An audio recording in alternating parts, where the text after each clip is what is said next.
বিখ্যাত সাহাবী হযরত আবু হুরায়রা রাদিয়াল্লাহু তাআলা আনহু বলেন, আল্লাহ রসুল সাল্লাল্লাহু আলাইহি সাল্লাম আমাকে রমজানের যাকাত হেফাজত করার দায়িত্বে নিযুক্ত করলেন। এক ব্যক্তি রাতে এসে সৎকার মাল চুরি করতে লাগলো।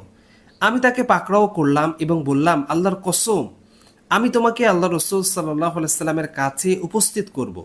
সে বলল, আমি খুব দরিদ্র মানুষ, আমার পরিবার আছে, আমার অভাব মারাত্মক।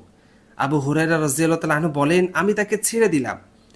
সকালবেলা যখন রাসূলুল্লাহ সাল্লাল্লাহু আলাইহি সাল্লামের কাছে আসলাম, তখন তিনি বললেন, হে আবু হুরায়রা, গত রাতের আসামির খবর কি?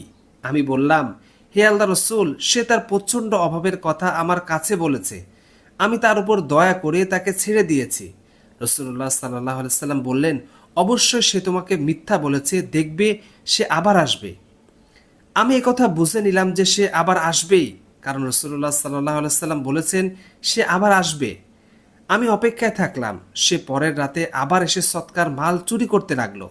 আমি তাকে ধরে ফেললাম আর বললাম, আল্লাহর কসম, আমি অবশ্যই তোমাকে রাসূলুল্লাহ সাল্লাল্লাহু আলাইহি সাল্লামের কাছে নিয়ে যাব। সে বলল, আমাকে ছেড়ে দাও, আমি খুব অসহায়, আমার পরিবার আছে, আমি আর আসবো না। আমি এবারও তার উপর দয়া করে তাকে ছেড়ে দিলাম। সকালবেলা যখন রাসূলুল্লাহ সাল্লাল্লাহু আলাইহি সাল্লামের কাছে আসলাম, তিনি বললেন, হে আবু হুরায়রা, গত রাতে তোমার আসামি কি করেছে?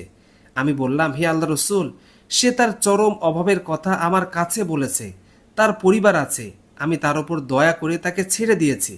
রাসূলুল্লাহ সাল্লাল্লাহু আলাইহি সাল্লাম বললেন, অবশ্যই সে তোমাকে মিথ্যা বলেছে, দেখো সে আবার আসবে।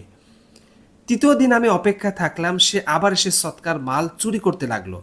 আমি তাকে ধরে ফেললাম আর বললাম, আল্লাহর কসম, আমি অবশ্যই তোমাকে রাসূলুল্লাহ সাল্লাল্লাহু আলাইহি সাল্লামের কাছে নিয়ে যাব। এ হলো তিনবারের শেষবার। তুমি প্রত্যেকবার বলো যে আর আসবে না, কিন্তু আবার আসো। সে বলল, আমাকে ছেড়ে দাও, আমি তোমাকে কিছু বাক্য শিক্ষা দেব যা তোমার খুব উপকারে আসবে।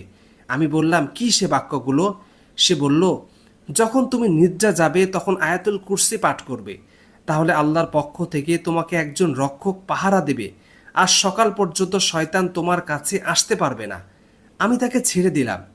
সকালবেলা যখন রাসূলুল্লাহ সাল্লাল্লাহু আলাইহি সাল্লামের কাছে আসলাম, তখন তিনি বললেন, হে আবু হুরায়রা, গত রাতে তোমার আসামি কি করেছে? আমি বললাম, ইয়া রাসূলুল্লাহ, সে আমাকে কিছু উপকারী বাক্য শিক্ষা দিয়েছে, তাই আমি তাকে ছেড়ে দিয়েছি। রাসূলুল্লাহ সাল্লাল্লাহু আলাইহি সাল্লাম জিজ্ঞেস করলেন, তোমাকে সে কি শিক্ষা দিয়েছে? আমি বললাম, সে বলেছে, যখন তুমি নিদ্রা যাবে তখন আয়াতুল কুরসি পাঠ করবে, তাহলে আল্লাহর পক্ষ থেকে তোমাকে একজন রক্ষক পাহারা দিবে, আর সকাল পর্যন্ত শয়তান তোমার কাছে আসতে পারবে না। আর সাহাবা একরাম এ সকল শিক্ষণীয় বিষয়ে খুব আগ্রহী ছিলেন। রাসূলুল্লাহ সাল্লাল্লাহু আলাইহি সাল্লাম বললেন, সে তোমাকে সত্য বলেছে, যদিও সে মিথ্যাবাদী। হে আবু হুরায়রা, গত 3 রাত যার সাথে কথা বলেছো, তুমি কি জানো সে কে? আবু হুরায়রা রাদিয়াল্লাহু তাআলা আনহু বলল, না, আমি জানি না। রাসূলুল্লাহ সাল্লাল্লাহু আলাইহি সাল্লাম বললেন, সে হলো শয়তান। আয়াতুল কুরসি একটি মস্ত বড় সুরক্ষা। যারা আমল করতে পারে তাদের উচিত এই আমলটি ত্যাগ না করা। রাতে নিদ্রার পূর্বে এটি পাঠ করলে পাঠকারী সকল প্রকার অনিষ্টতা থেকে মুক্ত থাকবে ও জিন ও শয়তান কোনো কিছু তার উপর চড়াও হতে পারবে না। তাই আল্লাহ তাআলা আমাদেরকে ঘুমানোর পূর্বে আয়াতুল কুরসি পাঠ করার তৌফিক দান করুন।